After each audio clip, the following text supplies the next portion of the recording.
Hello and welcome to Giant Mess, a super sloppy sports and entertainment talk show that's hosted by Giant Mess. That's me, the Real Cinch Neal Lynch. I'm a former college quarterback and pitcher with a film and media studies degree.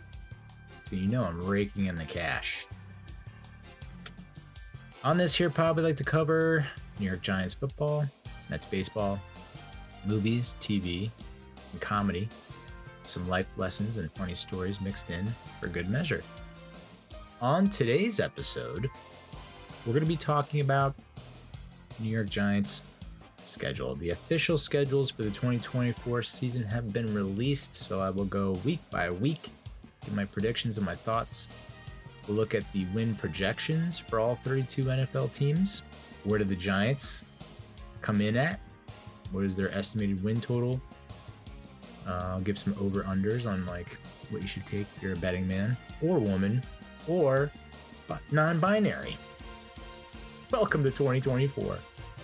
We'll also give my reaction to the new throwback uniforms. It's the 100th anniversary of the New York Giants. They released their new throwback uniforms, and boy, did they go over swimmingly. Everybody loves them. And then I'll give you my thoughts on the team finally being on Hard Knocks.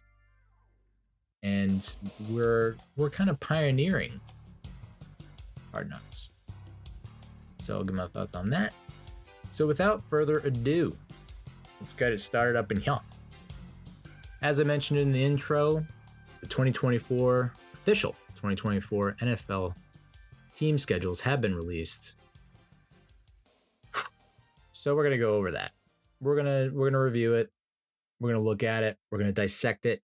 We're gonna deconstruct it, pull it apart, and put it back together. I'll go week by week. First, though, we're gonna talk about the overarching themes here, some key takeaways before we dive into the nitty gritty. Okay. Giants will play 8 games against 2023 playoff teams. 2 against Philly, 2 against Dallas, Tampa, Baltimore, Pittsburgh, and Cleveland. We'll also play 5 teams with new head coaches. Washington, Seattle, Atlanta, Carolina, and I guess they meant 4 teams, 5 teams. I don't know. So I know that when this first hit the webs and I looked at it, I almost tweeted, well, and there's 2 parts to this tweet. And I think I'm right about one part, maybe not so much the next part. The first part was going to be, this schedule looks harder than last season. And I think I ended up tweeting that.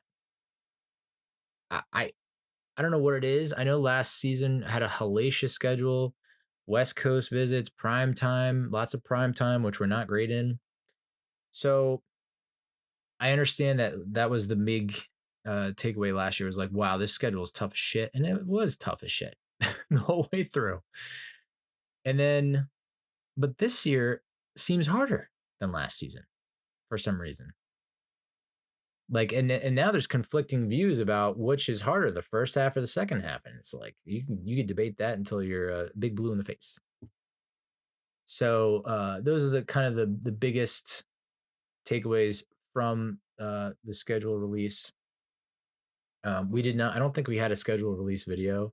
They released a video before the schedule release videos usually come out, and they were like, hey, just interviewing people in New York on the street, man on the street style. And they were like, hey, do you know what a schedule release video is? And New Yorkers are like, kind of like, yeah. Do you like them? Some of them. What would you watch our schedule release video if we made one? Probably not. Like, damn, New York, never change. Yeah, we just don't give a shit. The one guy was like, yeah, he's wearing a Mets hat too. He's like, yeah, just put the graphic up. I don't need to see a video. I could care less, which means you could care less. It's actually, you couldn't care less. Wow, Neil. You're a fucking dork. So yeah, no schedule release video. The Titans went back to the well, and if it ain't broke, don't fix it. Still good, still funny. Chargers had a pretty good one that was based on The Sims.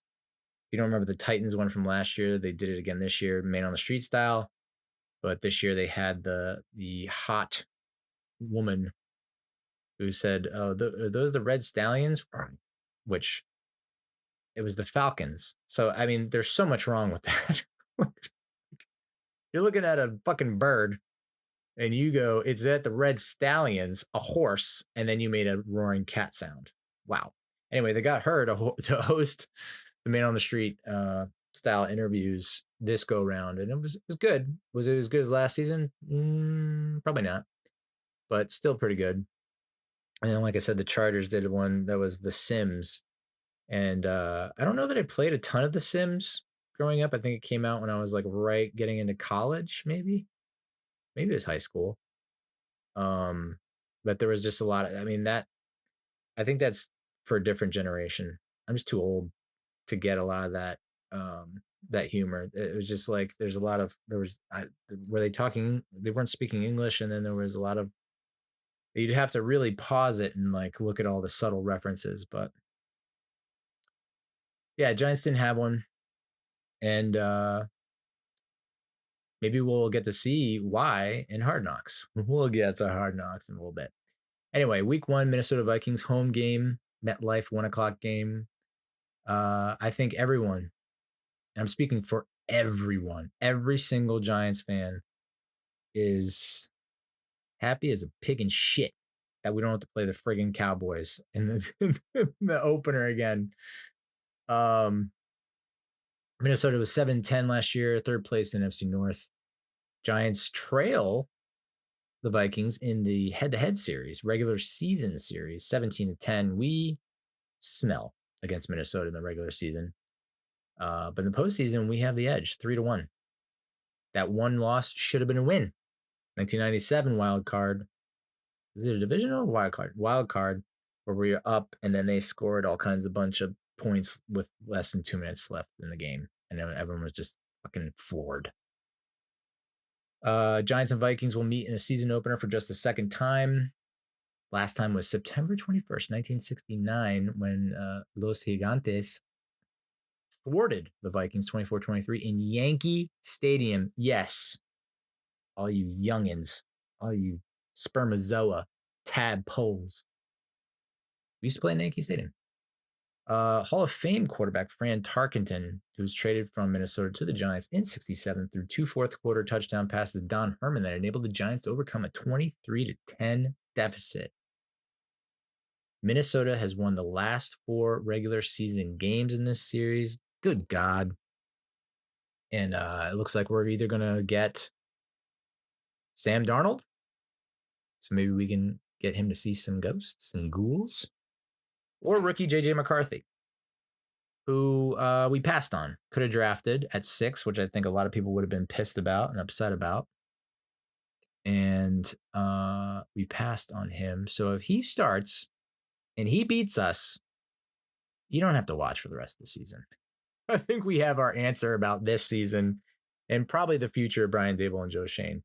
That's how friggin' important the first game of the season is. You can't lose to J.J. McCarthy. You can't. And expect the fan base to get behind you.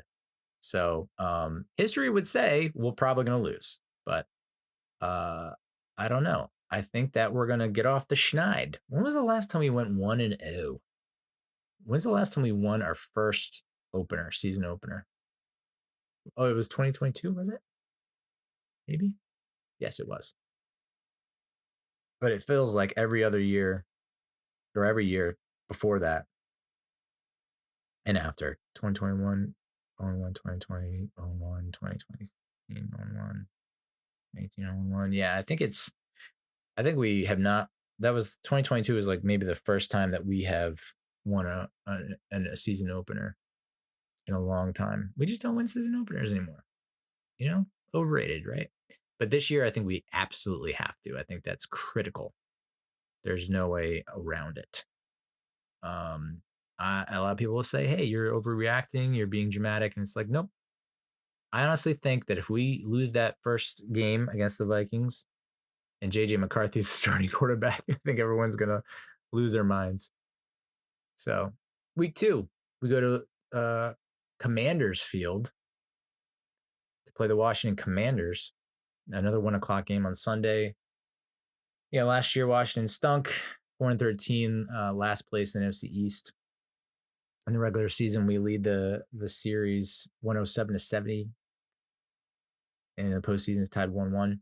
We have faced Washington 182 times in the regular season since 1932. It is the most frequently contested rivalry, which is interesting, to say the least. We are 16-10-1 at Commanders Field. And I am less, this is probably the least, like every time the schedule has been released for I don't know how long now, definitely at least 5 years, maybe more than 5 years. I want to say less than 10 years. I would say 5 to 10 years. I look at the schedule every time it's released and I put a W next to Washington twice every year. This is the one year where I'm like, we might not beat them at Washington. I got a weird feeling about this game at Washington. They made a lot of improvements lately. They have the new owner. We got the new coach, Dan Quinn. You got the number 2 pick in quarterback, Jaden Daniels, a guy that a lot of Giants fans wanted to trade up and get. He was the Heisman Trophy winner. So who knows how he pans out.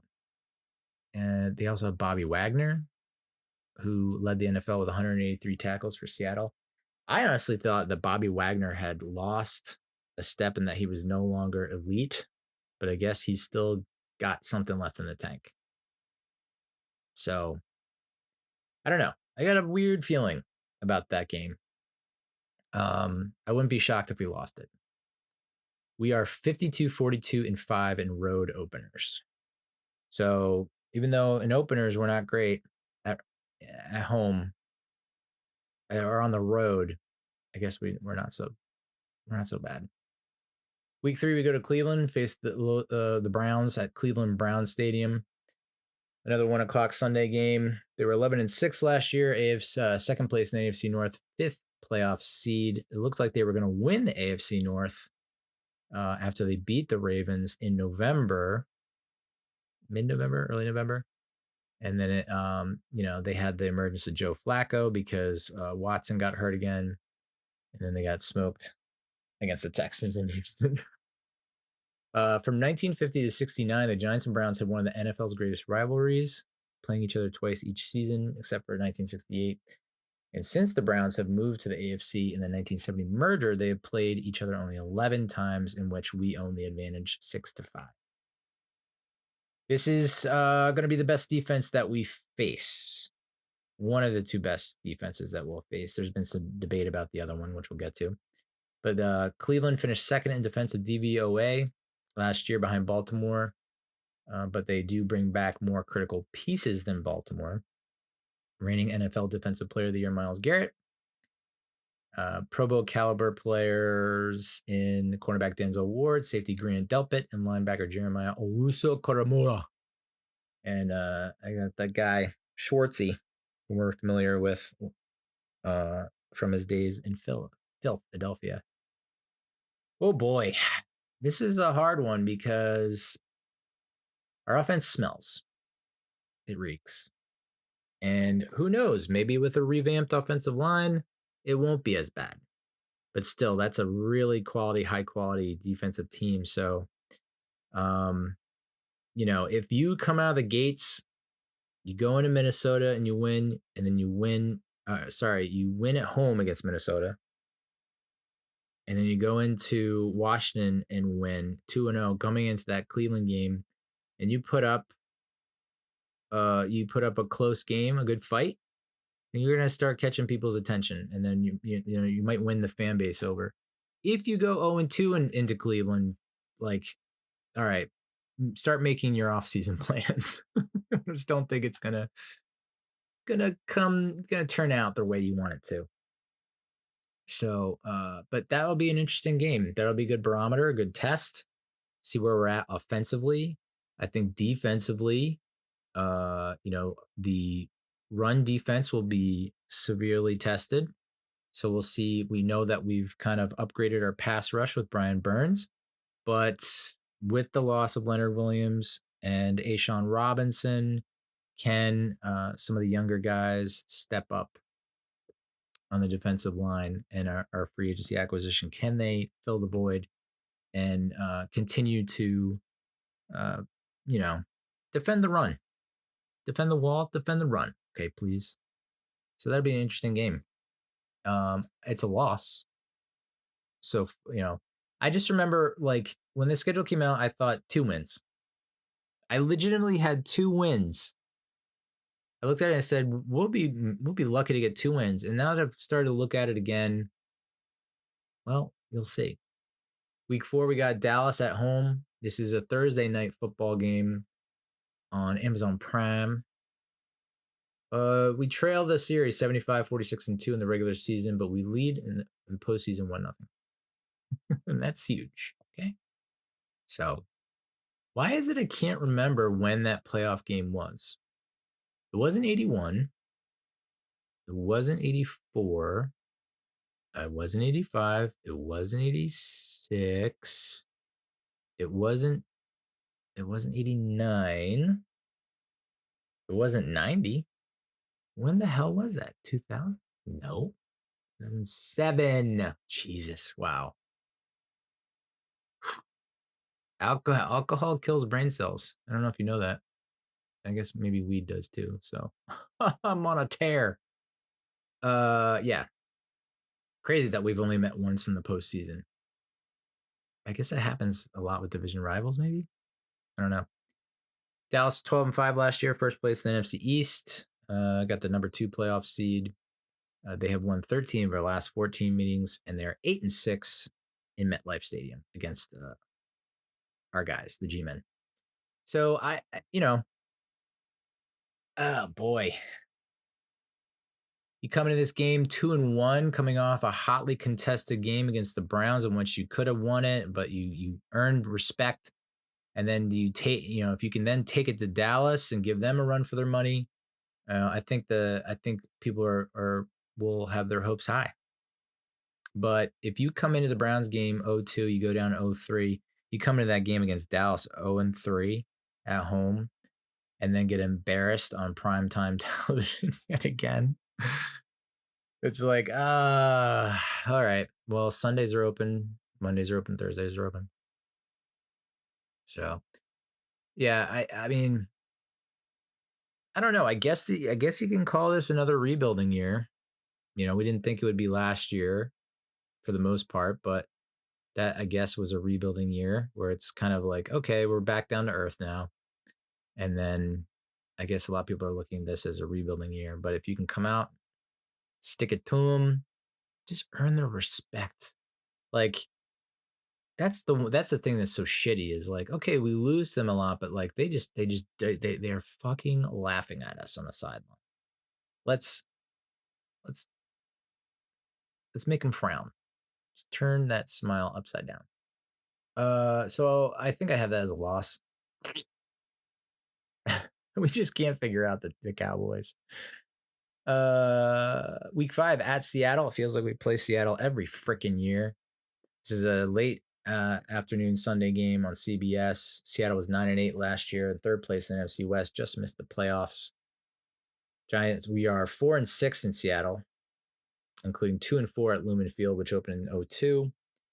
And this is the Drew Lock revenge game. We very well could see Drew Lock going in and starting against the Seahawks, depending on if Daniel Jones survives the first, 4 games. And, would you be shocked if it's like, wow, he wasn't able to bounce back from this ACL in the neck, and he just doesn't look the same. He's not able to scramble. He's not able to process anymore. And so like what he does best can't be done. And do they make the move to Drew Lock? I mean, if it's, I don't know. That'll be interesting. You start the season 0-4. Do you make a switch? Yeah, I think maybe you do. I don't see us going 0-4. I can see us going 2-2 or 1-3. Most likely 2-2. So yeah, I kind of, we just are not great in Seattle. So I kind of want to give this a loss, but I still think I think the Seahawks are slipping. They're falling. They can't get up. Shout out DMX. So I'm going to go out on a limb and say this is a winnable game and we could win it. Week 6, we are home against the Bengals. This is a Sunday night football game on NBC. Bengals were 9-8 last year, 4th in the AFC North, but they were in the playoff hunt, and that was without Joe Burrow. So I think they were able to. That's pretty impressive that they were able to finish above 500 and be on the hunt without their star quarterback. Giants trail the series in the regular season 6-5, and we are 23, 33, and 1 on Sunday night. Woof, including 12, 19, and 1 on the road. Also woof. Our most recent victory was December 18th, the week before Christmas 2022 at Washington, where nothing controversial happened. It was the Kayvon Thibodeau game, and the end of the game went smooth as silk. No controversy whatsoever. We last faced each other, Giants and Bengals, at MetLife Stadium on Monday night, November 14, 2016, when Eli Manning's third touchdown pass of the game, the 3-yarder to Sterling Shepard early in the fourth to help Big Blue to a 21-20 victory. And guess who was there? Yours truly. This is going to sound ridiculous, and I might get my credentials taken away, my fan card. I think that's the last game that I went to. I can't believe it. I can't believe it's been fucking 8 years, but yeah, that was the last game I went to. Went with a buddy and his wife and my then wife. Since then, I had a child and got divorced. So a lot can happen in 8 years. Life comes at you pretty fast. Shout out Ferris Bueller. It's also a box of chocolates. Forrest Gump. How many other references can I make? Yeah, so I mean, there was a time where the home team always won, and then we stopped that, put a stop to that when we went to Cincinnati in 2020 and won. Big, huge defensive effort. They came up big and won the game for us. I want to say that this, I don't know. I feel like Sunday night we stink. Bengals, if they have Joe Burrow and everyone healthy, they're gonna be tough. So I think that's an L. Pretty brutal. Sorry about that. Eagles at home. This is the most anticipated game of the season. Must watch TV. It's a Sunday at 1:00 game, which is interesting on Fox. Philly was 11-6 last year, second place in the NFC East, number 5 playoff seed. We trail the series in the regular season 90-86. In the postseason, we trail 3-2. We're 5-9 against the Eagles in MetLife, and we're 0-1 in the postseason. I don't want to talk about it. I don't want to talk about how devastating that divisional round loss in January of 2009 was to me, to the fan base, to the world. We're going to play a bunch of former players this season. And number 1 on the hit list is running back Saquon Barkley. So this is Saquon's return to MetLife in an opponent's jersey, and he couldn't have picked a worse opponent to join. And I would imagine, I don't know, I guess you might get a mixed reaction. You might get a half cheering, half boos. I cannot condone or approve of or accept everyone cheering for him.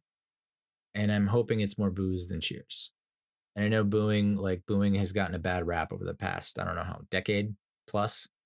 Booing is like passe, it's gauche. It's not, it doesn't behoove you.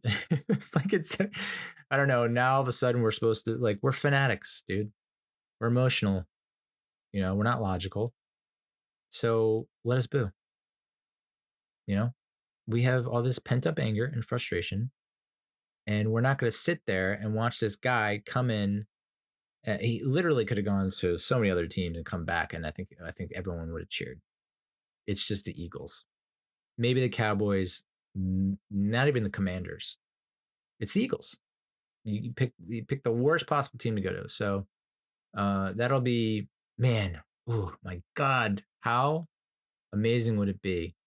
And that could be the game that kind of changes the momentum for us. Because like best case, I mean, I don't know.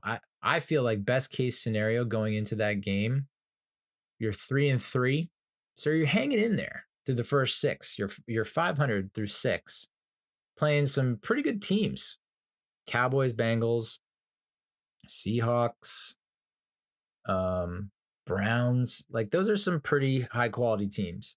So to come into week 7 3-3 would be huge, and then to get the win over Philly and stuff Saquon, just shut him down. We're flying high, and we're not thinking just playoffs. We're booking tickets for February. Holy shit, Neil, what are you doing? Knock it. Next week is at Pittsburgh against the Steelers. I saw this and I thought it's a win. I don't know why I have so much confidence in this win. I mean, they were 10-7 last year. Everyone counted them out after they lost to like the Patriots, and I think they lost to the Cardinals, maybe. Two of the worst teams in the NFL. They finished in third in the AFC North. They had the number 7 seed. They went through all kinds of quarterbacks, backup quarterbacks, backups, all that stuff. They move on from I want to say Kenny Galladay. Kenny Pickett. They bring in Justin Fields. They trade for Justin Fields. They sign Russell Wilson. Defensively they're stacked. I think defensively we're going to have some problems. Our offense is going to have problems with their defense. But I think our defense can really stick it to their offense. I just don't see Justin Fields. First of all, you'd have to think that Fields is going to win that competition, right? He's going to win the starting job, and Wilson is the backup. And who knows if Wilson by this week is even cool or happy with being the backup. He might demand a trade or something. But I don't see that offense playing well. Call me crazy. The defense could give us fits, though. Pittsburgh has won 3 in a row and 4 of the previous 5 games in the series, which began in 1933. Giants lead the overall series 44-31. There have been 3 ties. This is where it gets tricky. And this is why my confidence level in a dub plummets. We're 26-47-1 on Monday night. Yikes. That includes 16-32-1 on the road. Double yikes. This is our only Monday night appearance of the season. Thank the Lord. Who's in charge of scheduling. The Lord of scheduling. And this will be the second consecutive Giants-Steelers matchup to be played on Monday night. The last one was in 2020, September 2020, when, oh, dear Lord, Jones threw 2 tutties to Darius Slayton. And we thought, is Darius Slayton a wide receiver 1? And we only thought that for the next fucking his entire career. So, still on the fence on that one. He is holding out like a wide receiver 1. So there you go. He wants a new contract like a wide receiver 1. He's acting like it. Probably wants like $1 million more. And then that was also the game where I saw one of the longest, grittiest drives that a quarterback can possibly lead to end in absolute flames, where he got hit, ball goes up in the air, in the red zone, intercepted, drive over, game over. This is our first road Monday night game since November 2021, which was a 30-10 shellacking to Tampa Bay. Brady and those Bucks. That was also the game, I think, that Andrew Thomas caught his touchdown. Tied with Kenny Galladay in terms of franchise touchdown receptions in franchise history. Teams met, Steelers and Giants met every season from 33 to 69, except when World War II went down. Minor inconvenience. Can't believe they didn't play through that. Steelers moved to the AFC in a 70 merger. They've only played 11 times since then, 7 in Jersey and 4 in Pittsburgh. Steelers lead in those games 7-4. And we talked about the defense. TJ Watt was the NFL sack leader last year. He had 19 total sacks. So, well, if you want to know how our offensive line can stand up to pressure, I mean, we should know by now whether we got a decent line or if it's total shit again. But I would imagine, you know, they might not even put Watt over Thomas. I don't see why they would. Just put him on Evan Neal or whoever the hell we have at right tackle. And then watch the fireworks, my man. Grab your popcorn. Week 9 is against the Commanders at MetLife Stadium. Another Sunday 1:00 game. We are 9-4-1 against Washington at MetLife. So I'm still very confident in getting the dub there at home. But this is the first time in a long time where I got split skis in terms of the 2-game set in 2024. Like I can very easily see us dropping that game in Washington. Dan frickin' Quinn. Week 10, I don't know if we're the home team or away team here. We're playing the Panthers of Carolina in Munich, Germany at Allianz Arena. It's the day after my birthday, 9:30 in the morning on NFL Network. Carolina was somehow worse than us last year, 2-15, last place in the South. We are tied the regular season series 6-6. We trail in the postseason 1-0. I don't need to talk about that friggin' wild card game anymore. The fact that we were 11-5 going in that friggin' game and had all the confidence in the world and got shut the fuck down. This is where it's confusing, because this says the Giants will play a regular season game in Germany for the first time in their 100 season history, and then literally in that same article that I read, it said the game against Carolina will be the Giants' second in Germany, their first in 30 years, their first in Munich, and their first in the regular season. There we are. First in regular season guy. Yeah. You know what? Paying attention to detail is for suckers. This is the Giants' 4th game in Europe. We are 3-0. It's us and the Vikings, both undefeated in Europe. The teams will meet for the 3rd time in 4 seasons. Giants seeking our 3rd straight victory. So this is the 2nd game we played in Germany, the first regular season game. The other game, there it is. Preseason game against the San Diego Chargers in Berlin in August of 94, when we won 28-20. It was played in Berlin Olympic Stadium, the primary outdoor venue for the 1936 Olympic Games. I think that's when Jesse Owens completely showed up Adolf Hitler. Some say that might have sparked Adolf Hitler to go on a fucking rampage. Jesse Owens. That's how good he is. We have won 3 games in 3 different stadiums in London. There was the 2007 game against the Dolphins. I think that was the first game that Illuminor, our new guard / tackle, that we picked up in free agency, saw and watched. Now he's a member of the team. So cool. We had that game in 2016 against the Rams when Landon Collins had that awesome interception return for touchdown. And then we had the game against the Packers in 2022 where we big time upset against Aaron Rodgers in Tottenham Hotspur Stadium. And then we will also be facing A'Shawn Robinson. So, we signed him to a really team friendly deal last year, kind of a prove it deal. And he, for the most part, proved it, especially after Leonard Williams got shipped off. Now he's with the Panthers. So it's interesting to see, what he can bring to the table against us. He did get significantly more money with the Panthers, so good for him. Good on him. But we'll see if we're going to regret it. I don't think we will. And then thank Jeebus, we have a bye after that Germany game. Thank you. I think it's the case for most teams that go overseas. They get the bye the next week. I would hope they do. So we get the bye in week 11. Historically, we've done well in the bye, I think. This season, I don't know. We could come out of that bye with an L. Not feeling good against the bye. The bye has made some great additions over the years. Really up and coming. Okay, yeah, it's a bye. Week 12, we go to Tampa Bay to face the Bucks. This is the Sunday before Thanksgiving at Raymond James Stadium on CBS. Tampa was 9-8 last year. They won the NFC South and they were the number 4 seed, and they beat the Eagles handedly. where literally Eagles fans were wearing brown paper bags over their heads at a fucking playoff game. I just like, Jesus Christ. Ooh, they're tough.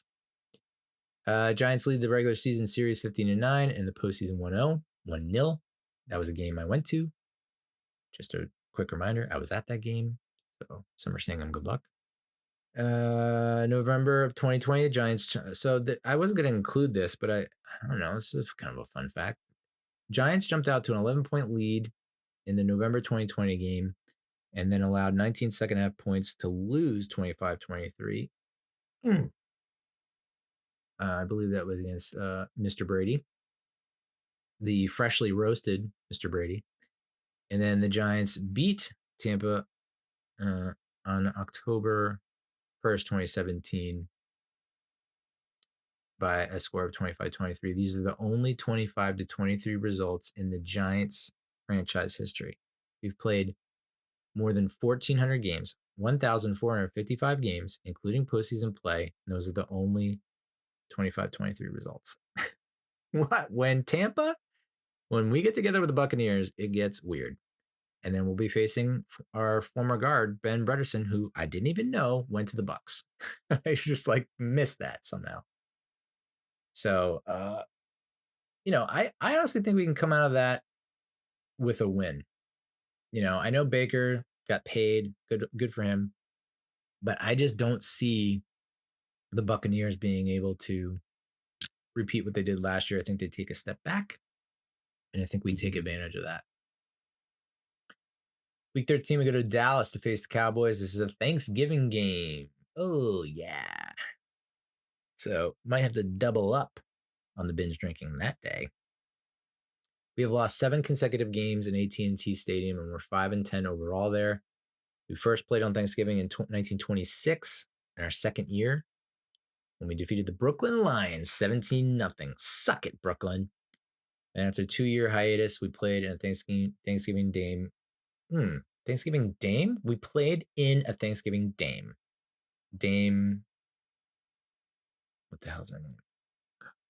Dame Judy. She's a hottie, right? We played a Thanksgiving Day game every season from 1929 to 1938. We did not play again until 1982. We all are familiar with that 1982 Thanksgiving game when Lawrence frickin' Taylor picked off the pass towards the goal line and took it to the house. MIA. Giants are 7-6-3 on Thanksgiving. We're 1-4 in the Super Bowl era, including 0-2 in Dallas.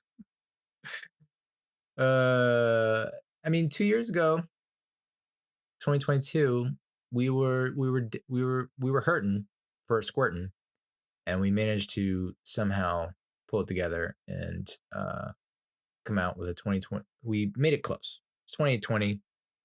I think we had opportunities to win.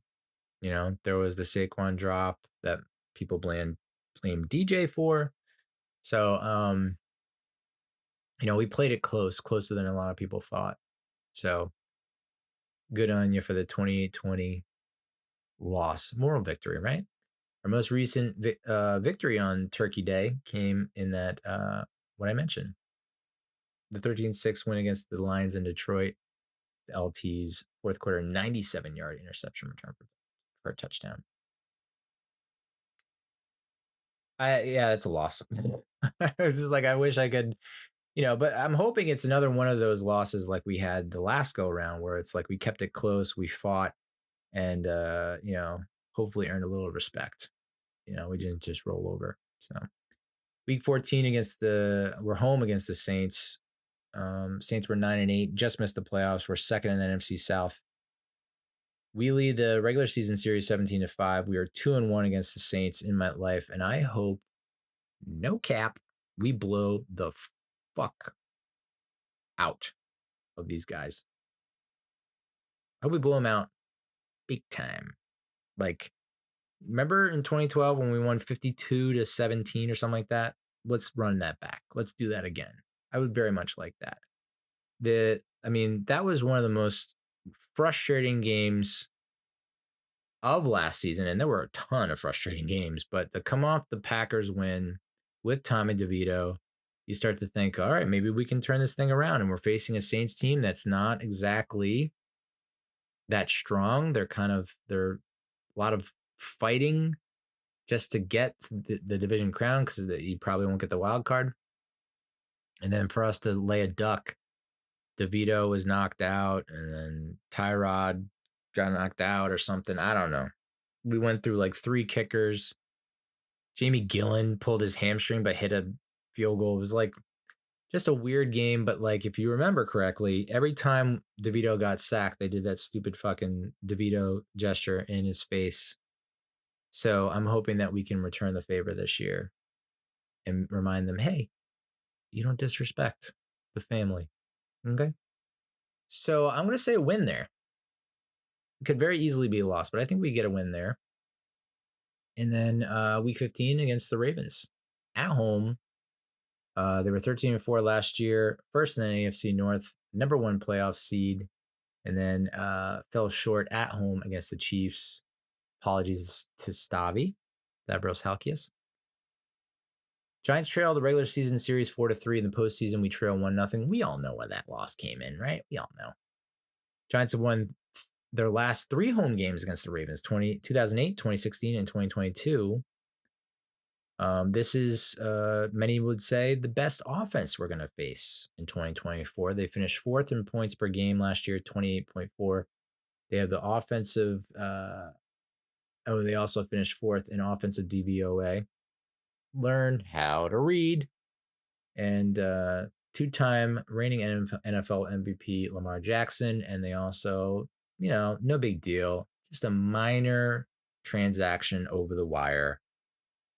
They signed running back Derrick Henry after he finished 2nd in the league with almost 1,200 rushing yards for the Titans last year. So am I crazy to think that we could pull out another W against this team? Yes, I am. I think that's going to be a close, hard-fought game. I just can't see us like 2008. We ran roughshod over them with Earth, Wind, and Fire, I believe it was. 2016, OBJ, taking it to the house, winning in the 4th quarter. And then 2002, we get the huge Julian Love interception. We get the strip sack from KT. I think it'll be closer than a lot of people think.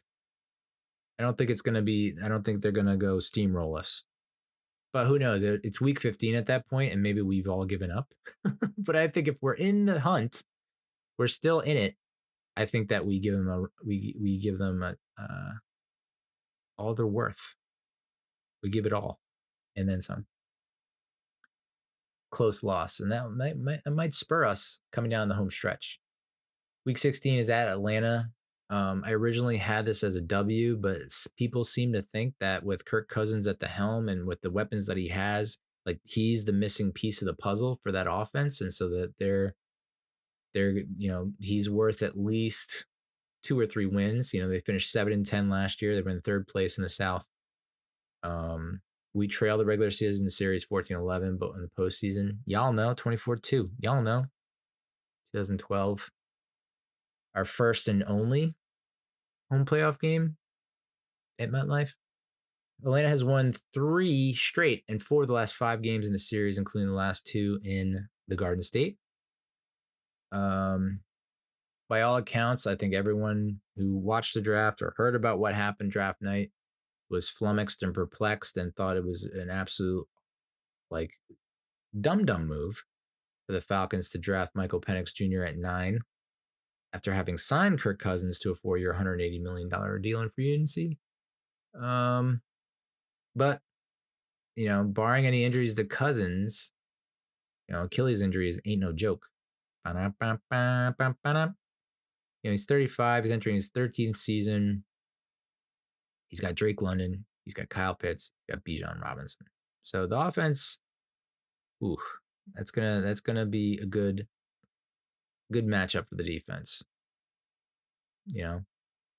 So that'll be tough to keep up with. But is their defense any good? I don't know. I don't think so. From 1981 to 2007, the visiting team has won 12 consecutive games in the series, the longest such streak in NFL history. Oh, going into Atlanta is a wild card. So many question marks.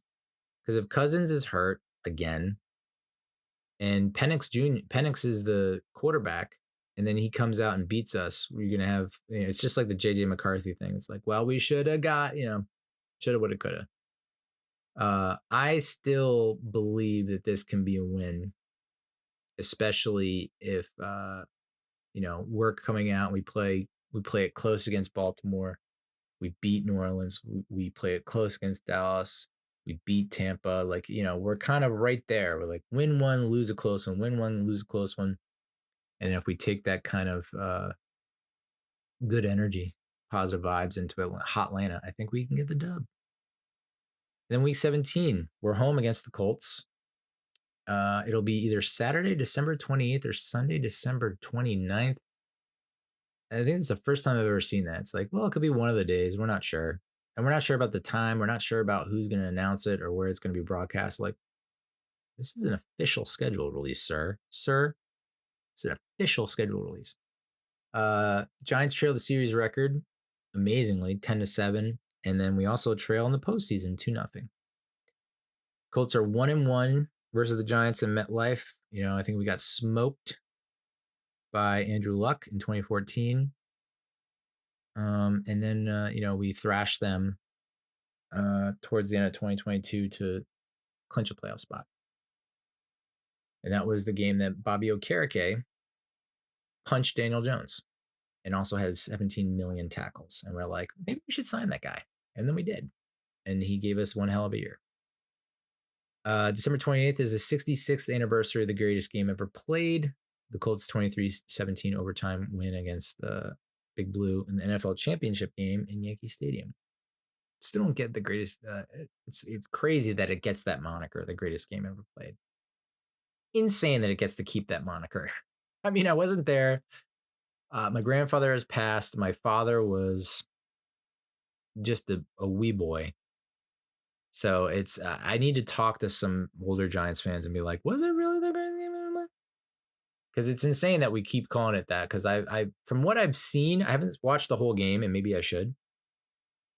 But it's like, okay, was it because it went into overtime? And was the first NFL championship game to go in overtime? Maybe I could see it that way, I guess. And then we finish out week 18 at the Link in Philly. Also TBD. Will be in the year 2025. Whoa. If man is still alive, right? We have lost 11 consecutive games at the Link. It's the longest streak in one stadium in franchise history. We're 6-15 in the regular season, 0-2 in the postseason play there. We lost in 2006, that postseason. Technically, the year was 2007. And then we lost. What was the other time we lost? Oh, yeah. Fucking 2 years ago. It will be 2 years ago. When we got all high and mighty. We thought we were all full of ourselves after beating Minnesota in Minnesota and then went into Philly and just looked so goddamn soft. So yeah, that's the schedule. So initially, I thought we were gonna come away with 2 wins. I was like, well, I can count 2 definite wins on the schedule. And I think I've since backtracked and so after that I gave it some more thought. I was like, I guess I could see 6 wins. And now looking through the schedule and talking myself into it, I mean, I have said 10-7 since we got into the 17 game season. I've said 10-7, I think, almost every year. And then I think before, when it was 16 games, I think I had us like 10 wins or 9 wins getting a wild card. It's always 9 or 10 wins getting the wild card. I think I've had that prediction every year for the past, I don't know however many years. But here we go. I had 6, but now after reviewing in further detail and giving it some more thought, 1-0, 2-0, 2-1, 2-2, 3-2, 3-3, 4-3. What? 5-3, 6-3, 7-3. 8-3, 8-4, 9-4, 9-5, 10-5, 11-5, and possibly 12-5. That's our ceiling. No, I think it's probably going to be around 6 wins. Yeah, I think we can beat Minnesota. We could very well lose to Washington and Washington. I think we lose at Cleveland. I think we lose against Dallas. We might sneak a win in Seattle. We'll lose to Cincinnati at home. I'd really like us to fucking show up and show out against Saquon at home against Philly. I still think that's a loss. And then at Pittsburgh, I had it as a win versus Washington. I had a win versus Carolina a win. So that's we go into the bye, and I think we can go into the bye on a high. And then it's really that latter half of the season it could be a really rocky road. At Tampa, I think is a win. At Dallas is a loss. Home against the Saints, win. Ravens loss. Atlanta, win. Indy, win. At Philly, I mean, could very easily be a win depending if they're sitting starters, if we're in the hunt, if we already clinched. But as Big Blue VCR pointed out, the last year that we had, the Ravens at home, the Colts at home in week 17, we finished up at the Eagles, and there was a couple of things he pointed out. What was 2022 when we went to the playoffs? So maybe we can just repeat that, rinse and repeat, But most likely, yeah. The ceiling's 12-5.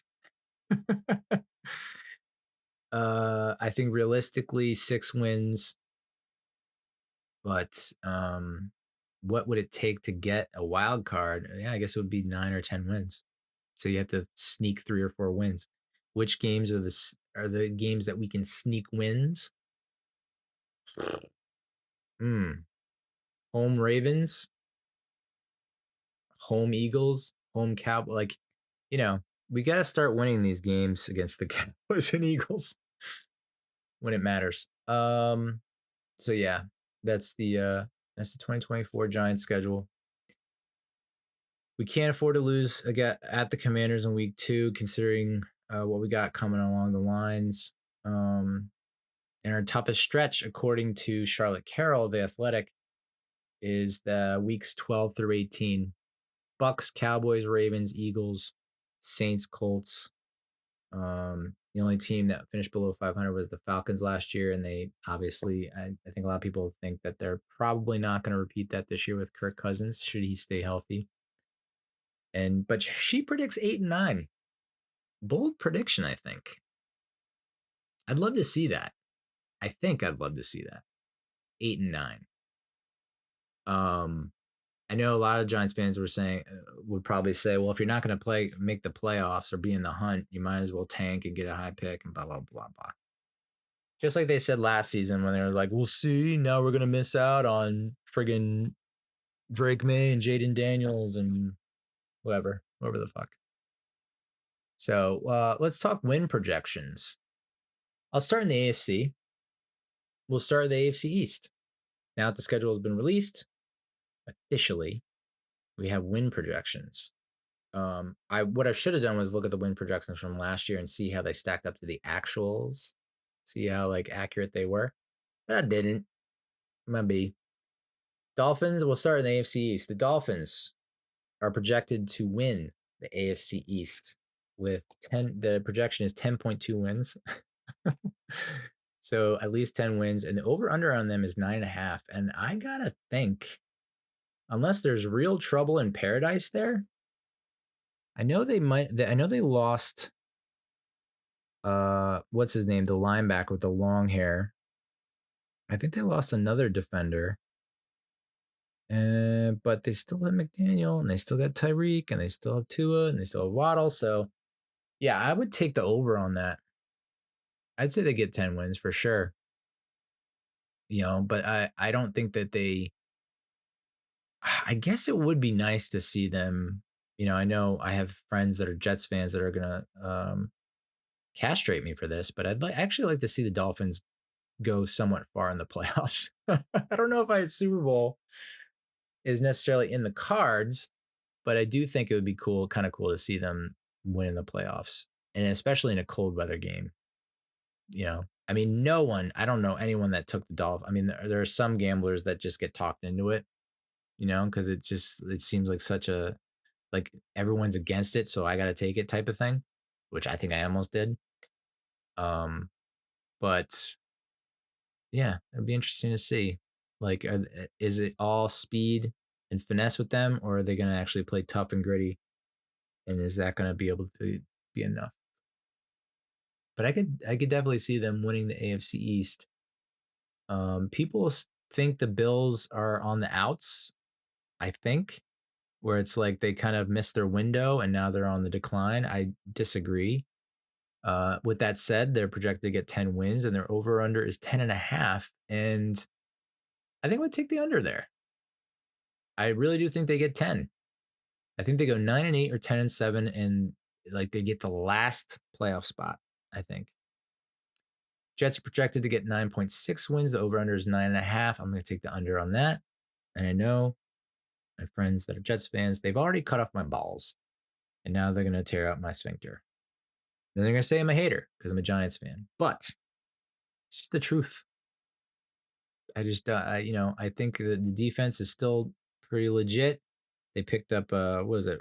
Hassan. He was with the Eagles. And he's with us. He's with the Jets. And, if Aaron Rodgers stays healthy, which is a big question mark, you do have a pretty solid D. And if you have a quarterback that can actually operate the offense with success, then yeah, I guess you could see more than 9 wins. But I think they go 9-8. I think they go 9-8. I think they have a shot at 10-7 and they blow it. The Pats of New England, formerly a dynasty, no longer, projected to get 5.3 wins. Second least in the NFL. And their over-under is 4.5. We'll see what Drake May's got. I mean, that defense is pretty stout. It's the first season without Billy B, the Belichick. Rod Mayo in the driver's seat. Drake May, who a lot of Giants fans wanted to get at the helm. I have a feeling that defense is going to continue to do what they do best, and the offense will be better. How much better? Can't tell you. Not a whole lot, I don't think. I think Drake May will still go through his, rookie difficulties and troubles, but maybe they'll be a little bit more fun to watch this year because, my God, there were a lot of games that I watched that were just woof. And like the Giants weren't much better. That Giants-Patriots game was just a delight. But there was also like there was the overseas game against the Colts maybe, and then there was another. I mean, it was just like every game was just mind-numbing to watch. So hopefully they make it a little more entertaining this year. Moving on to the AFC North, the Bengals are projected to have 10.5 wins. Their over-under is 10.5. Yeah, I'm gonna go over on that. I think that they're back. We're back. Bengals are back. Even though they did lose Mixon, right? They lost Joe Mixon, but they brought someone else in, didn't they? I saw that the offense is pretty good and the defense is pretty solid. I mean, they were almost winning games with what's his face, who actually picked up in fantasy. Undrafted dude from Washington. The Ravens are projected so they're going to win the AFC North according to these projections. Dolphins win the AFC East according to projections. Ravens are projected to have 10.2 wins, over unders 11. Man, it's hard. That's a hard one. They were so good last year. And like, how do they respond? I mean, I guess they did lose a bunch of guys on defense. So I guess I'll go under 11, but 10 feels right. Steelers are projected to have 8.7 wins. Their over under is 8.5. I don't know that I guess Justin Fields is an upgrade over Kenny Pickett. And they did go 10-7 last year. Fucking A, they went 10-7. I don't know how. They look so bad against really bad teams and then went to the playoffs. That's a tough one. I guess I got to say over. I guess I could see them getting 9, going 9-8 for sure. Browns are projected to have 8.6 wins with an over under of 8.5. I don't agree with that at all. I think they get more than that. I'm gonna go over on that. They have like the top defense in the league last year. The offense just needs to figure it out, right? I guess yeah, Deshaun Watson's just a wild card, right? AFC South Texans are projected to have 10.3 wins. The over under is 10. I think you got to smash the over on that, right? I know there's recency bias. I know like people, um, man, after they took it to the Browns on their home turf, I think a lot of people um, really they earned a lot of people's respect, and people are high on them. And I think you can count me as one of them. Jags are projected to get 8.2 wins with an over under of 8.5. Huh. I guess I'll take the under, and yeah, I think 8 wins is what they end up at. But man, they'll probably have a couple games that they're going to be like, if we just won those 2 games, we'd be in the playoffs. Colts are projected to have 7.9 wins. Over unders 8.5. Yeah, I'll take the under there. Anthony Richardson, electric when he's healthy, but can he stay healthy? They no longer have Gardner Minshew. Forget who the backup is there. So, yeah, I think that's an under for me, dog. And then the Titans projected to have 6.2 wins, over under 6.5. And I guess, yeah, they're rebuilding somewhat. You fire Vrabel, you lose Henry. Will Levis is someone that you can look towards as like a beacon of hope, right? But other than that, it's like it's a transitory year. So yeah, I guess I can see that. Take the under. And then in the West, the Chiefs are projected to have 10.9 wins, and their over-under is 11.5. I'd have to think you take the over. It's just like we're at the point now where people are like, well, for so many years, they're doubting the Chiefs and being like, this is the year that they have the downfall. Maybe they take a step back this year, but I just don't see them missing the playoffs or not winning the AFC West and not getting 11 wins. 12 wins, though. Oh, boy. That's tricky. 11-6 versus 12-5. Yeah, I guess I take the under there. But you never bet against the Chiefs, dude. Patrick Mahomes, you don't bet against them. So yeah, I'll take the over. Chargers are projected to have 8.2 wins. Over under is 9. Jim Harbaugh's first year. Does he bring toughness to the team? Does Justin Herbert stay healthy? Muy interesante, dude. I think I gotta go. I think they're gonna get 9. So you push, and they have them at 8, but I think they get 9. The Harbaugh's, he's just got something going on. Raiders are projected to get 6.4 wins, over under 6.5. And that's with our boy AP at the helm. Kudos to him getting the gig.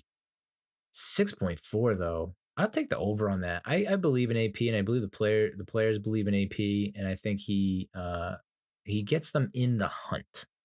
I don't think they make the playoffs, but I think they are a tough team, one of the tougher teams to not make the playoffs.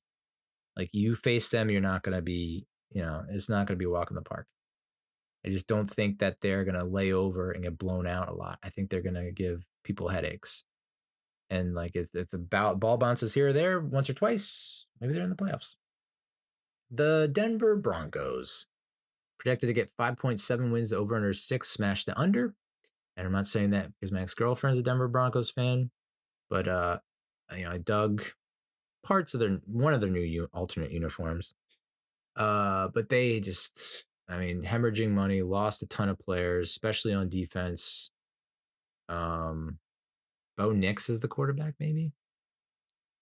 So yeah, smash the under on that. That's gonna be tough for Sean Payton, but maybe it is just a year of just being like, okay, let's take our lumps and then we'll get back in the mix with our draft next year. Although, do they even have a first rounder next year? Wow. Crazy how that trade set them back so much. Woof. So that's AFC. Chiefs, AFC West champions. Texans, and AFC South champions. Bengals, AFC North champions. Ravens, wild card. Bills, wild card. Dolphins, AFC East champions, which I, for the most part, agree with that. I'm pretty much in line with that. I would say the only thing that I got that's different is I think the Chargers make a push. The Chargers and Raiders are not going to be these pushovers, and they're going to be in the hunt deep into December. I think that they will probably outplay the Colts. They might even I think they will outplay the Jags. And then, it comes down to they're going to play better than the Steelers, I believe. And, how do they fare against teams like, the top teams? We'll see when they play the Chiefs. Are they going to give them hell? I don't, are the Texans on the rise, and are the Ravens falling? So maybe it's the Ravens that miss out. Wow, I can't believe I just said that. The Ravens. That would be the surprise of the century. So that's AFC. NFC. Here's the NFC. Wins projections for the NFC. We'll start in the North. Ha! And you know why. I tease you. As a Giants fan, I'm going to tease you. 10.6 wins for the Detroit Lions, who are projected to be the NFC North champions. Their win over-under wins is 10.5. I think you go, you take your fist, you ball it up, and then you punch that over button. I don't understand how you wouldn't take that. They just have everything going for them. Jared Goff just signed a monster contract. They just held the draft. Everyone, they're feeling it in Detroit. So I think that they just go nuts in that division and probably end up with the 1 or 2 seed like they did last year, right? 1 or 2 seed?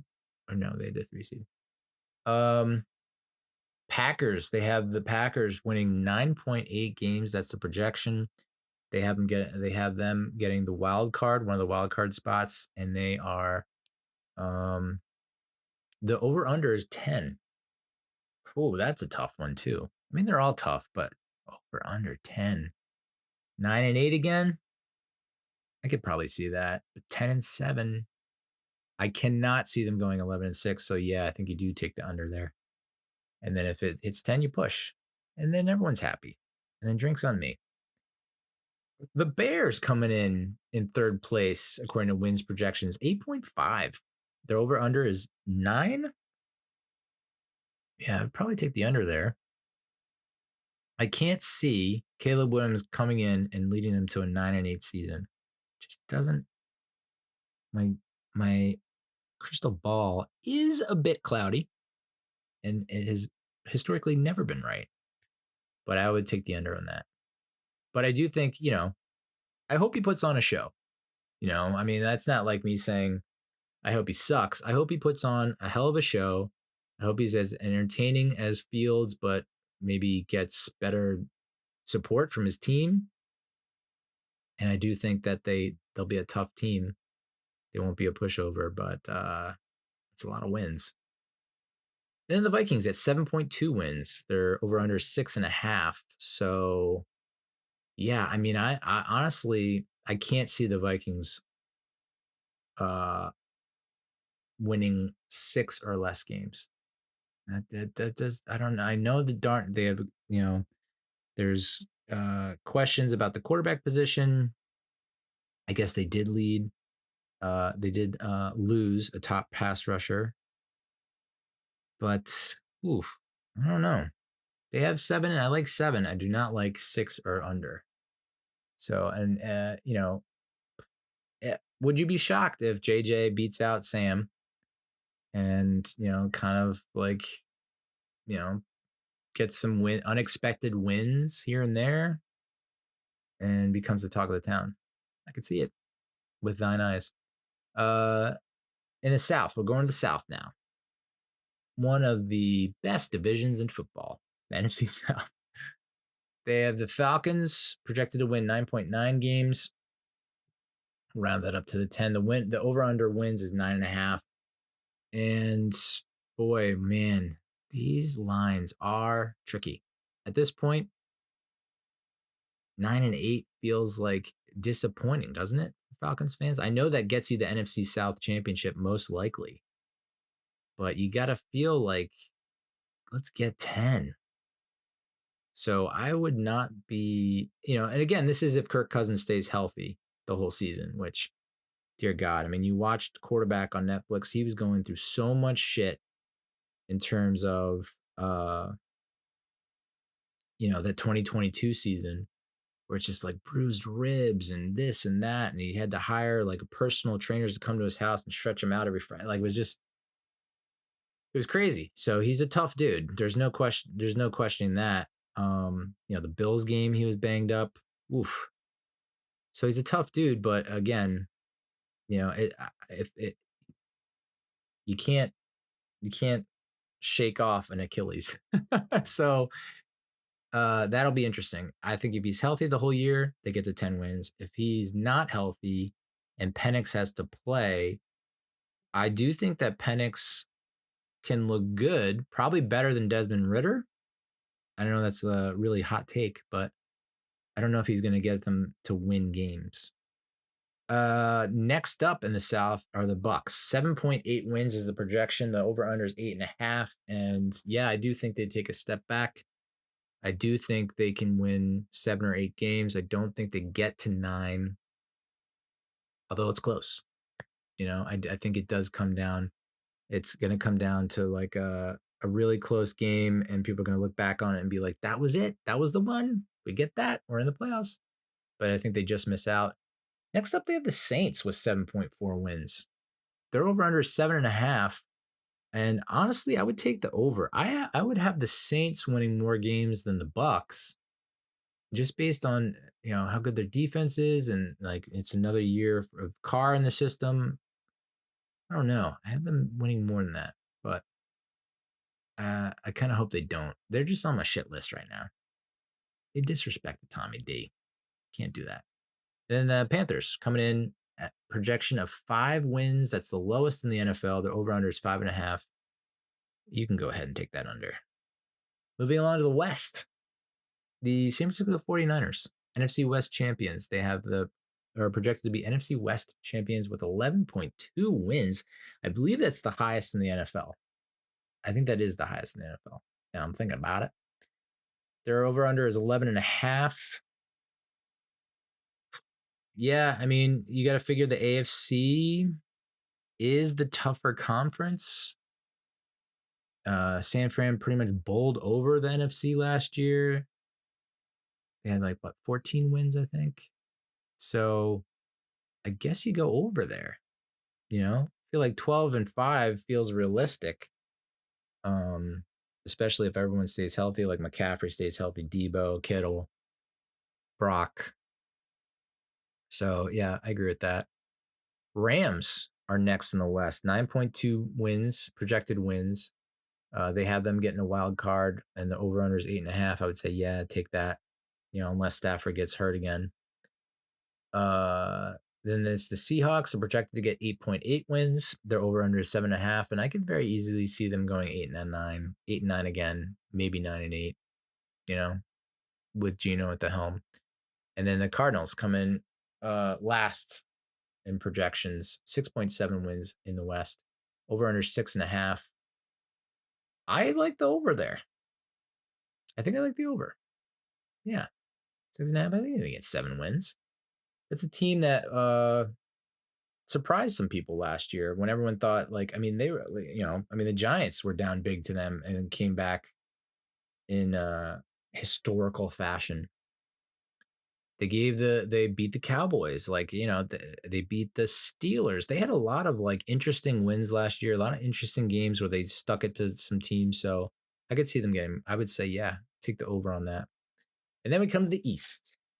The Giants, home division. The Giants lay their heads at night.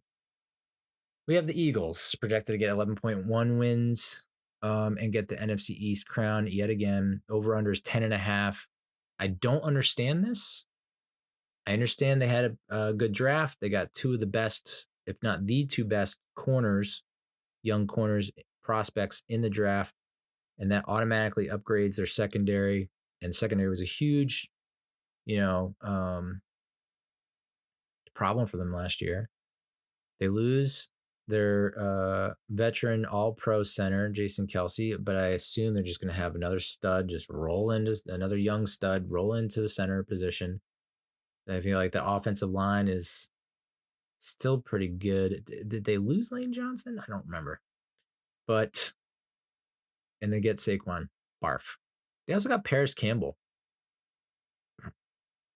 Good luck with that. So the Eagles, I'm going to take the under on that. I think they can win 10 again. I think they win 10. I honestly think that they had their window and they missed it. And even though they're pulling these fucking shenanigans with the books again and the accounting, where they somehow whoever they have as their CPA is just a goddamn magician, or is working for the mafia and knows how to cook the books, because how they're able to maneuver the salary cap and massage it like they do is just outrageous. Robert Kraft is frothing at the mouth. Next up is the Cowboys with a projection of 9.1 wins, which seems weird. They are projected to get the second wild card, which is interesting. The over-under is 10.5. I don't know that they lost a ton of players, did they? And I guess Zeke is back in the fold. Oh, they did lose Tony Pollard, right? I think they lost Tony Pollard, but I don't know. They still got CeeDee Lamb, who's just a beast. That defense, well, Leighton Vander Esch had to retire because of the neck thing, but they still have Micah Parsons. That feels low. But 10.5, I would still take the under on that. Would I? They have 9 wins, though. I can see them getting 10, but not 9. Next up, they have the Washington Commanders with 7.2 is their win projection. Win projection. Over under 6.5 for the Commanders. And I gotta say, yeah, I think I'm gonna go over the Commanders. I think they're gonna really turn it around, not to the point where they make the playoffs, obviously, but I think they get 7 or more wins. I think it's just a lot of players wanted out from there when it was Riverboat Ron and Del Rio and the old ownership, but now it feels like it could be different. I don't know. I mean, there were still some Commanders players last year that were talking shit about the organization, the franchise, despite the new ownership. Maybe the new ownership heard that and has made some upgrades to the facilities and whatnot to make the players feel more comfortable or more at home. But yeah, I think they turn around this year. And then we have our New York Football Giants, 5.4 projected wins. Holy fuck. Worse than last year somehow. Our over-under win total is 6.5. I mean, initially I said 2 wins, and then I backtracked and I said 6 wins. We go 6-11 again. That's going to be tough to swallow, but I'm so tempted to take that over, but I know, so tempted to take that over. Fuck it, I'll take the over. 7-10. Second worst team in the NFC. Yikes. That Giants-Panthers game in Germany is going to be one hell of a shootout. So yeah, those are the win projections. Let's talk about this 100th season celebration for the New York Giants. There was a lot of anticipation. They were teasing a lot of content coming up. They were saying new uniforms. We saw mock-ups of the new uniforms. There was a lot of stuff in the works, and they finally revealed a bunch of it this past week. They first revealed the patch, the 100th season patch, which is good, as far as patches go. I mean, it is insane to think about the level of detail that they put into it. Let me see if I can pull it up, because it's one of those things. I mean, remember when we reviewed the Broncos uniforms, and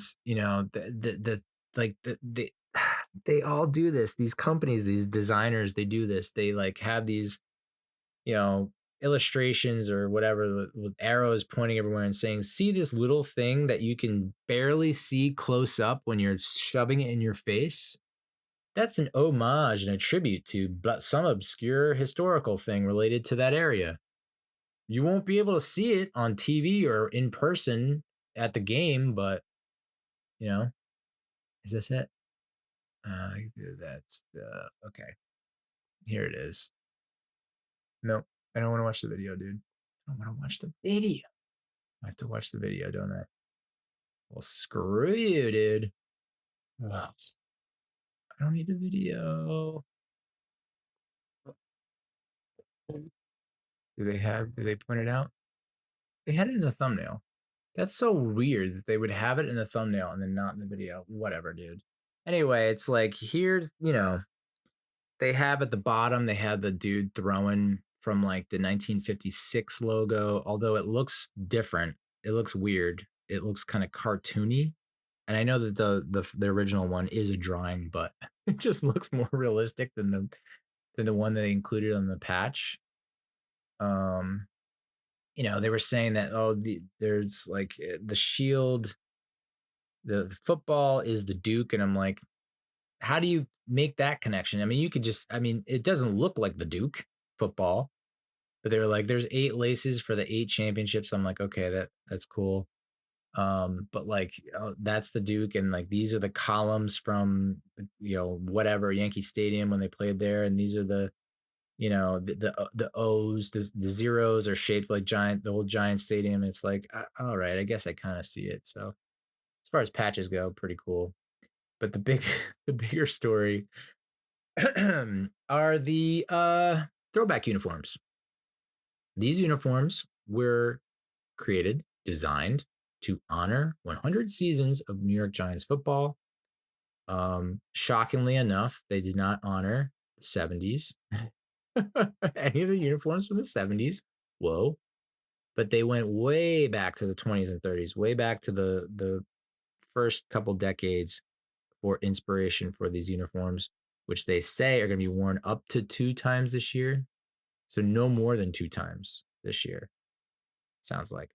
And it sounds like they could wear it once and we get blown out and the players hate it and they're like, we don't have to do it again. That's what that sounds like. The helmet is inspired by the 1938 helmet. It's got that cool like Michigan Wolverines type design on the helmet. Which I dig. I think everyone's in agreement there. The helmet rules. The helmet is awesome.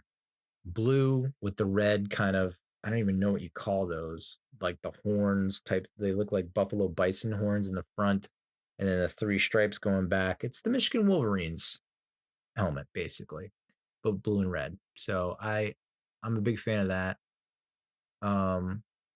The jersey is is inspired by the 1933 jersey.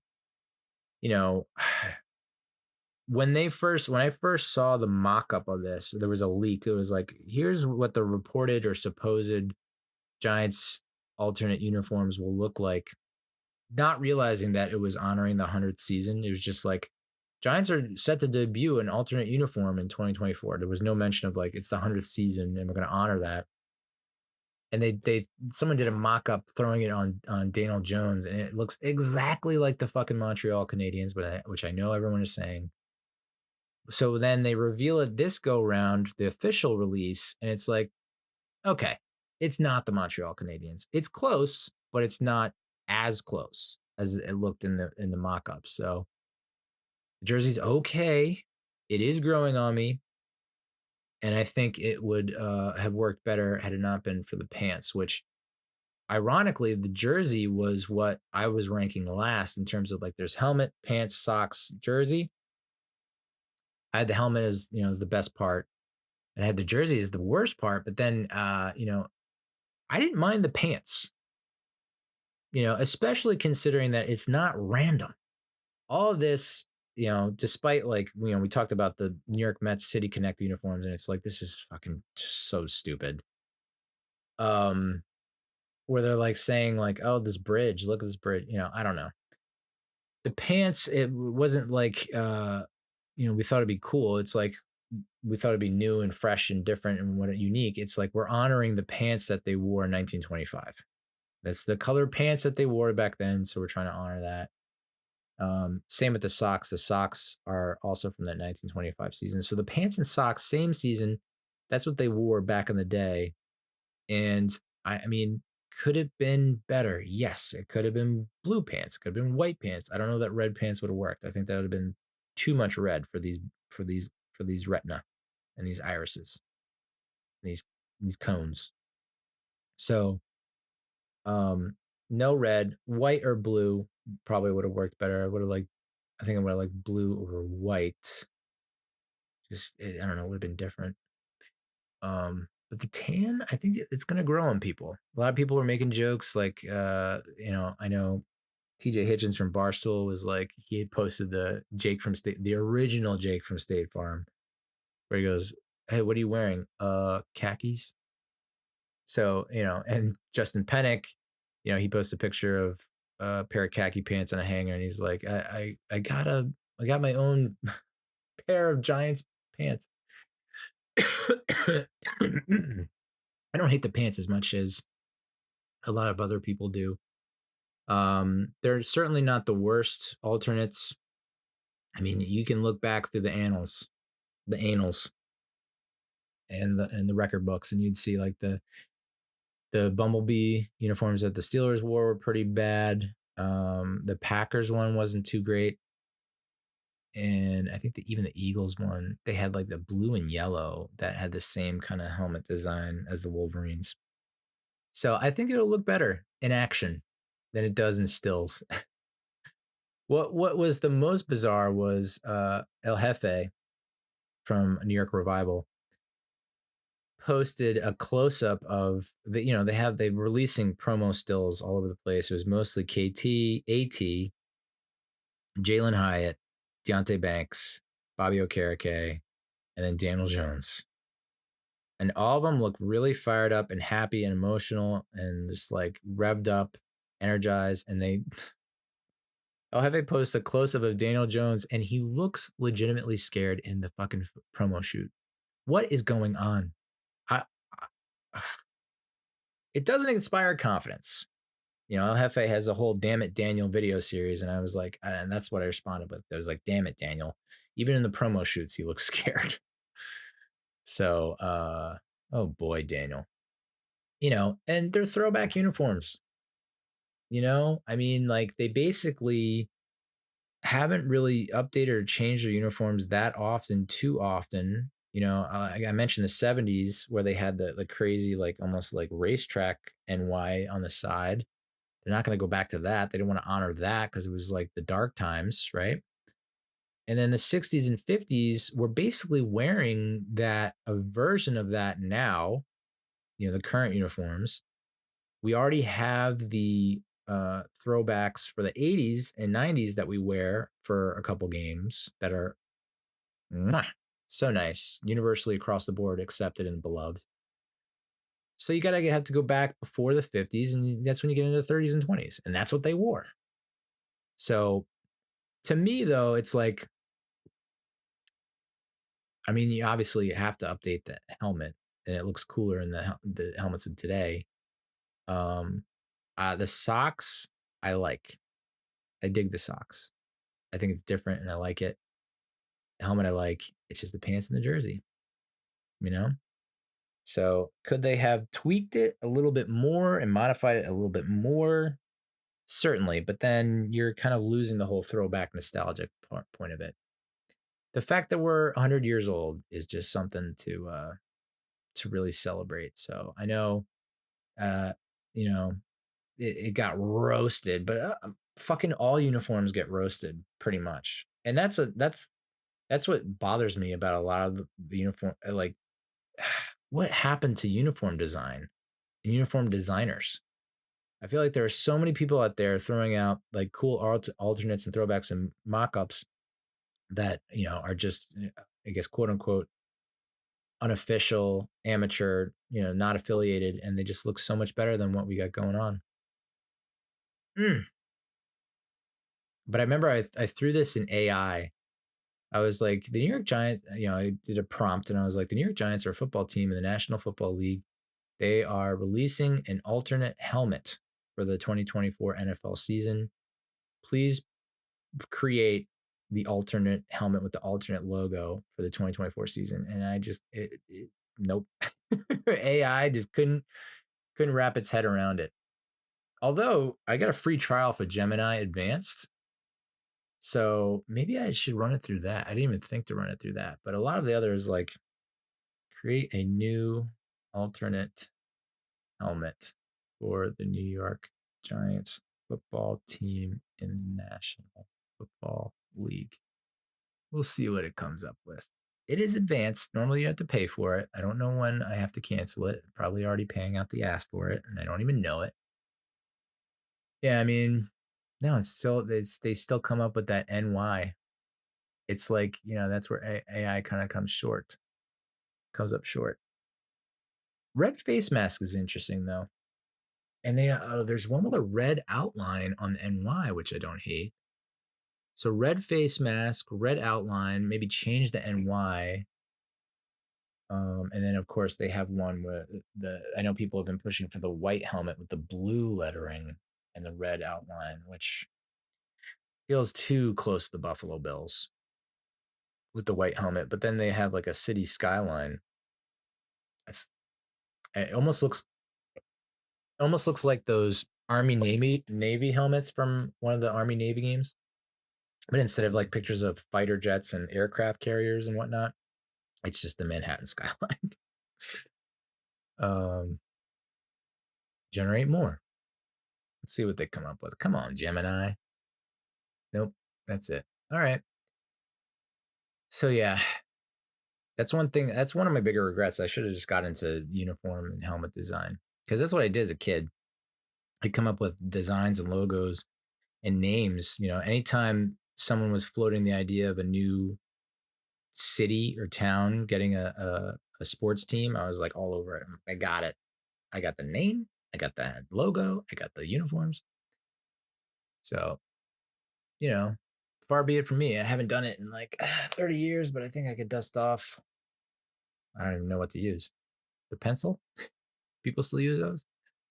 Yeah, so those are the throwback uniforms. I mean, it's 100 years, It's a collector's item. If you're a real big Giants fan, you got the money, you'll buy it because it was like it's a one-time limited edition exclusive type thing. They're not going to wear it again ever after the season, probably. Like you remember the 1994 season? They did the 75th anniversary of the NFL, and everyone wore their throwback uniforms for most of the season. I think when the Giants wore their throwback uniforms, it's essentially the uniforms that they're wearing now, which were the uniforms they wore in the 50s, 60s. So, it's different. They went different. They went big, and we'll see if they're called the Century Red, which I thought is a cool name for it. Even though I know that the red jerseys are cursed and should never be worn again. These aren't completely red. At least they got a little blue in there and white. So, if we wear them twice and we win them twice, people start to come around on it. But if we get fucking entranced, if we get trounced in those, burn them. So those are the throwback uniforms. And then let's talk Hard Knocks, y'all. The New York Football Giants are going to be featured on Hard Knocks in what I believe is a first for the Hard Knocks series. They are doing an off-season Hard Knocks. So they historically do the training camp Hard Knocks that we're all familiar with, tried and true formula. And then they do the mid-season or in-season Hard Knocks, which I did watch the Dolphins one from last year, and I thought it was pretty awesome. I mean, Mike McDaniels is such a fucking character, dude. And I would love to strap up a lot of the players into a lie detector test and just feed them questions. Be like, so what do you think of this dude? Hit him up with some true serum. No, he's a funny dude, smart guy. I just think he can come across sometimes as not being his true, genuine self. But maybe that just is him, because you look back at some of his stints with some of, they have historical archive footage from him with all of his other previous positions. And it's like he's just different. But I guess that's because he was an alcoholic and now he's completely clean and sober, you know? So something to chew on. Anyway, this is the first time Hard Knocks will document the NFL offseason and the first time the show will feature the Giants since the series debut in 2001. I cannot believe that it's been around since 2001. Holy shit.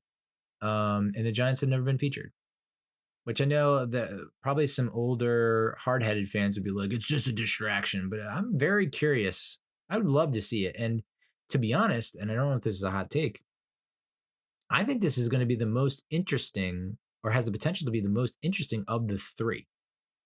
I think the off season could be way more interesting than training camp, which is just have become such a fucking joke. And then the in season, I mean, the Dolphins in season was cool, but I think the previous one was like the Colts when they had Carson Wentz and the Cardinals when they were shit in the bed, I believe. Might have been JJ Watt's last season. Or no. Wrong about that. Was it 2015? Oh, I think they might have gone to the playoffs that year. Anyway, name the last in-season Hard Knocks besides the Dolphins that you really enjoyed. Meh, it's tough. This offseason was, I mean, it was a lot of upheaval for the Giants. So I think it's going to be entertaining as shit. You have the Saquon Barkley drama. You have the Wink Martindale drama. You have the draft. You have free agency. You have a lot of turnover on the coaching staff. It's going to this says it's going to document the period from January until July. So the moment that the season ended after that Eagles game, my guess is that the camera crews were allowed to film everything. NFL scouting combine, mini camps. So it's going to be 5 parts, which is, that's a lot. You're fitting like 6-7 months into 5 episodes. They have to be, I don't know how they're going to pull that off, but it's going to be jam-packed. It's going to debut July 2nd at 9 p.m. Eastern on HBO, with new episodes debuting subsequent Tuesdays through July 30th. And Lieb Schreiber, noted Jets fan, is going to narrate. But yeah, there's a lot of storylines to think about with this series. We fired special teams coordinator Thomas McGahee. We parted ways with DC Wink Martindale, mostly because we also fired his boys, outside linebackers coach Drew Wilkins and his brother defensive assistant Kevin Wilkins. We fired offensive line coach Bobby Johnson. We hired Carmen Brasillo. We hired Shane Bowen. We hired another special teams guy whom I'm forgetting. Are we going to see any kind of contract negotiations or discussions or talks about, what to do with pending free agents Barkley and Xavier McKinney? And then the mega trade for Brian Burns. How did that all roll out and pan out and go down? If Joe Shane is not friends with Dan Morgan, does that happen? Maybe not. Probably not. So, and selecting Malik Neighbors, and all these reports saying that they were trying to trade up. Or is that I'm very curious to see what is gonna, because they can't say unprecedented, exclusive, insider access, no holds barred, blah blah blah. No, dude. I feel like teams must have some kind of say into what gets out there and what is ultimately aired and ends up in the final cut. I have to think that. So I say that to say this: if there were conversations about trading up in the draft, would they want that out?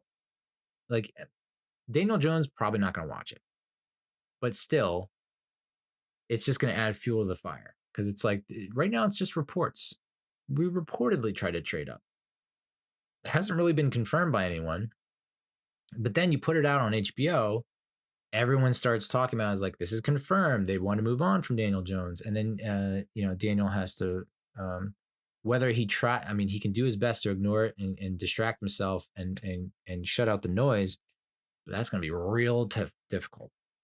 I don't know that anyone can do that. You really have to just go completely off the grid. And then anyone that kind of that tries to talk to you about it, like, hey, Daniel, have you seen it? Nope, I haven't seen anything. I don't watch TV. I don't have a TV. What is a TV? So yeah, that should be a real fun show. Possibly more entertaining than the actual season itself. And maybe we'll get a better look at Joe Shane and Brian Dable, uncensored, unfiltered, raw. You know, I mean, Dable to me is kind of hard to wrap my head around. It's like he came in and was so buddy with like Shep and Blake Martinez, I think, and just guys that he knew he was like, we're cutting your ass, or I'm not gonna play you. But yet, dapping him up and whatnot. And it's just like, it seemed like, oh, this guy's cool. Like, and it seems like the players are into it and they respect him and they like him. And then you see him just like bitching out coaches and players alike. And you're like, all right, this act might be grating on some people, and his time might be wearing thin. His act might be wearing thin on some people, but you get to see another level, another layer to him, because man, there are a lot of like press conferences and whatnot. I know that's not how you should measure a coach at all. I mean, look at some of the greatest, best coaches in the world. They had like the worst press conferences, but he just looks so fucking uncomfortable in those things, where it's just like you can see him just like shaking every 5 seconds in his seat.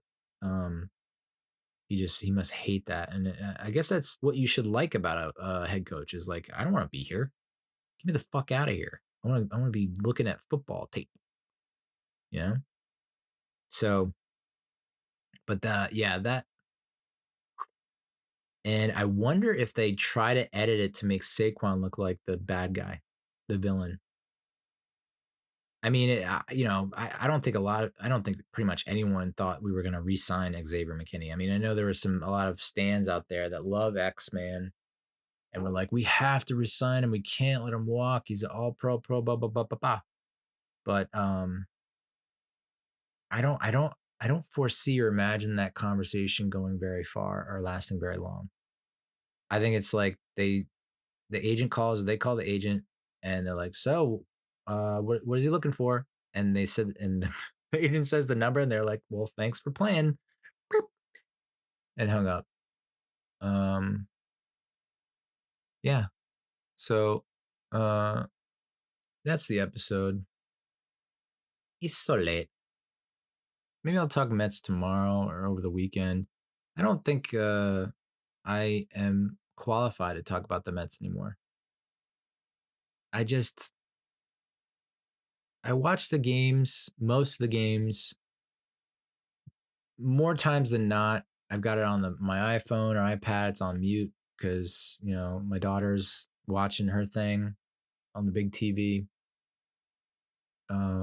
Most times I'm cooking or I'm working, I'm commuting, and so it's I think I might have to kill that baby just because I don't have any kind of insights, and my thoughts are pretty simple.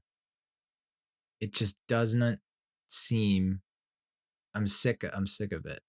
I'm just like, this is the same shit that we have been running out there, and with the exception of 2022, which just felt like a dream that we couldn't even fucking enjoy, that ended in a complete nightmare. It just doesn't. We ain't got it. But then again, you got to believe, and you got to believe that Kodai Senga comes back, and maybe he'll be rusty at first, but he'll be an ace after. And then Francisco Alvarez comes back, and he gives us a nice little jolt to the system, both offensively and defensively. But yeah, I think a lot of fans. I mean, we're talking about the goddamn being sellers at the trade deadline. It's we're not even through May.